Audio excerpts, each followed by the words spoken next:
వరి ధాన్యం కొనుగోలు కేంద్రాన్ని ప్రారంభించారు ఎమ్మెల్యే డాక్టర్ మురళీ నాయక్. దళార్లను నమ్మి మోసపోవద్దు అన్నారు. నెల్లికుదురు మండలం ఉనిగేలవేడు, నెల్లికుదురు, రామన్నగూడెం, కాచికల్ గ్రామాలలో PACS ఐకేపీ ఆధ్వర్యంలో ఏర్పాటు చేసిన ధాన్యం కొనుగోలు కేంద్రాలను డాక్టర్ మురళీ నాయక్ ప్రారంభించారు. గ్రామాల్లోనే కొనుగోలు కేంద్రాలు ఏర్పాటు చేసి సకాలంలో ధాన్యం కొంటామని తెలిపారు.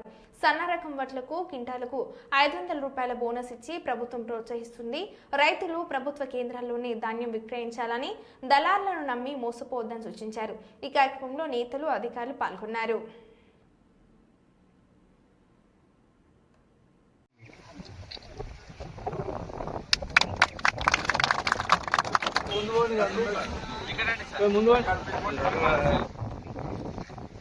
వాస్తవానికి ఇప్పటికే కొంత ఆలస్యమైన మనకు వడ్లు ఇంచుమించు మనకు ఈ రామన్నగూడెం ప్రాంతంలో ఉన్నటువంటి దాదాపు 90% వడ్లు వరి కళ్ళాల్లోకి వచ్చేసింది.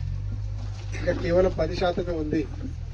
కాకపోతే ఇప్పుడు ఉన్నటువంటి మరి వరి కళ్ళాలు, ఈ కొనుగోలు కేంద్రాలు ఏవైతే ఉన్నాయో వాటికి మిల్లర్లకు అలాట్ చేయలేకపోయింది. కొంచెం ఆలస్యమైంది. కాబట్టి ఈ రోజు నుంచి తొందరగా ఏ రైతు మనకు కుప్పలైతే మాయిశ్చర్ 17% కంటే తక్కువ ఉండి తూర్పార ఆల్రెడీ పట్టి ఉంటే వెంటనే కాంటాలు పెట్టి మనం మిల్లర్లకు అప్పచెప్తాం. దయచేసి ఇక్కడ మీకు గతంలో మీకు చాలా వరకు అందరికి ఎక్స్పీరియన్సే. సన్న రకమా దొడ్డు రకం ఆ మెషిన్లోనే మనకు తెలిసిపోతా ఉంటుంది. ఆ గింజ ఎప్పుడైతే పెడతామో అది దాని డైమెన్షన్స్ బట్టి సన్న ధాన్యమా దొడ్డు ధాన్యమా తెలిసిపోయింది. అదేవిధంగా మాయిశ్చర్ మిషన్లు కూడా మీకు ప్రతి కేంద్రంలో కూడా జరిగింది. ఈసారి మన రావణగూడెంలో చాలా పెద్ద మొత్తంలో ఈ వరి ధాన్యం రావడం, వెంటనే 1-2 రోజుల్లోనే మొత్తం కాంటాలై మార్కెట్ తరించాల్సిందిగా ఇక్కడ ఉన్నటువంటి KCC చైర్మన్లకు, అదేవిధంగా డైరెక్టర్లు అందరికీ చెప్తా ఉన్నా. ఏదో ఓపెనింగ్ చేసినాం అయిపోయింది మా పని ఇంట్లో కూర్చుంటే కాదు. మీకు బాధ్యత ప్రభుత్వం ఇచ్చింది. ఆ బాధ్యత ప్రకారంగా మార్కెట్ డైరెక్టర్లు కావచ్చు, చైర్మన్లు కావచ్చు, అందరు ఇక్కడ కూర్చొని సూపర్వైజ్ చేసుకుంటూ ఎక్కడ ఏమైనా చిన్న అవకతవకలు జరిగినా, లేకపోతే రైతులు ఇబ్బంది పడుతున్నారని తెలిసినా మీరు స్పందించి సరైన సకాలంలో ఒక వర్షాలు పెడితే టార్పర్లు అందించి, అదేవిధంగా మనకు ఎటువంటి కష్టం రాకుండా విన్నోయింగ్ మిషన్ కూడా చాలా పెద్దది పెట్టాము. ఈసారి పోయినసారి చిన్నది ఉండే, ఈసారి పెద్దది పెట్టాము. అంటే గత ప్రభుత్వంలో రైతుల కష్టాలు కేవలం రైతు బంద్ చేసి రైతు కష్టాలను మర్చిపోయింది. రైతుకు సంబంధించినటువంటి ఇన్పుట్ సబ్సిడీలు ఇవ్వలేదు. అదేవిధంగా ఏదైతే ధాన్యం కొనుగోలు చేసిందో మద్దతు ధర లేదు, దానికి ఇన్సెంటివ్స్ లేవు. ఈసారి మన ప్రభుత్వం వచ్చిన తర్వాత సన్నాలకు 2320 రూపాయలని మద్దతు ధర, అదేవిధంగా దొడ్డు రకానికి 2300 రూపాయలు.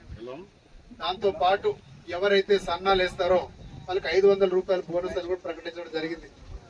ఇప్పుడు మీరు ఇచ్చినటువంటి ధాన్యం ఏదైతే ప్రభుత్వమే నేరుగా ఆ ధాన్యాన్ని పట్టించి మళ్ళీ సన్న వడ్లు, సన్న బియ్యం మన ఏది రేషన్ షాపులో ఇప్పుడు పేదలకు ఇచ్చే బృహత్తరమైన కార్యక్రమం ప్రభుత్వం చేపడతా ఉంది.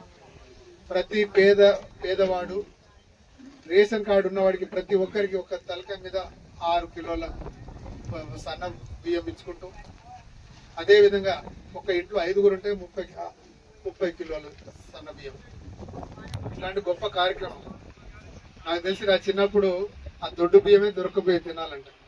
అది తింటే కడుపులో మంట ఉండేది, నొప్పి ఉండేది, అది జీర్ణం కాకపోయేది.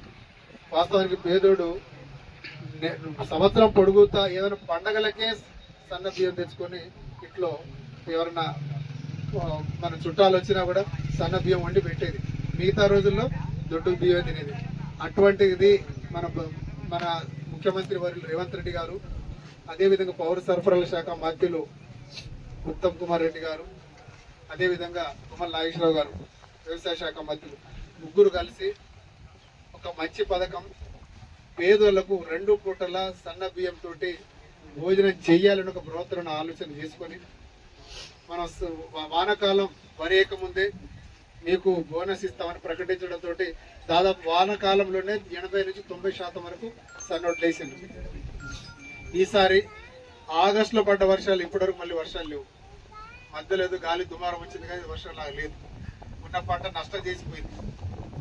కానీ ఇప్పుడు ఈసారి చివరి తడికి 1-2 తడుకు ఇబ్బంది అవుతుందంటే మేము వెంటబడి ఇరిగేషన్ శాఖ మంత్రులు ఉత్తమ్ కుమార్ రెడ్డి గారి దగ్గర కూర్చొని ఎస్ఆర్ఎస్పి కాలువ నీళ్ళు ఈ 2 తళ్ళకి ఇవ్వాల్సిందే అని చెప్పేసి ఒక నెల పొడుగుతున్న వారం ఆల్టర్నేట్ గా ఇచ్చుకుంటూ చివరి మడి కూడా పారేటట్టు చేసినాం. అవునా కదా? ఎక్కడ పంట ఎండలేదు. ఎలక్షన్ లో మేము తిరిగినప్పుడు నాకు బాగా గుర్తు, కాంగ్రెస్ వస్తే కాలువ నీళ్లు రావని ప్రచారం చేసింది. నేను అదే పనిగా ప్రతి మీటింగ్ లో నేను ముందుంటా, మీ పంట పొలాలు ఎండకుండా నేను ప్రభుత్వంతో పోరాడి బుజ్జగించు బతిలాడు మీకు నిలిచే బాధ్యత తీసుకుంటా అని చెప్పిన అదే బాధ్యత తీసుకున్నాను. ఎందుకంటే లాస్ట్ 2-3 తడి ఏదైతే ఉందో ఎండిపోయే అవకాశం ఉండింది. ఎందుకంటే మా మిత్రులు నన్ను నిద్రపోని రాత్రులు నేను అసెంబ్లీలో ఉన్న బయటకు వచ్చి చూసేసరికి 20 మిస్డ్ కాల్స్ ఉండేది. అందుకే ప్రభుత్వ చొరవతో ఈసారి ఏ ఒక్క మడి ఎండకుండా మంచిగా ధాన్య దిగుబడి కూడా వచ్చింది. మొన్న వానాకాలం కంటే ఇప్పుడున్నట్టు యాసంగే మనకు 5-10% ఎక్కువ పండించినాం.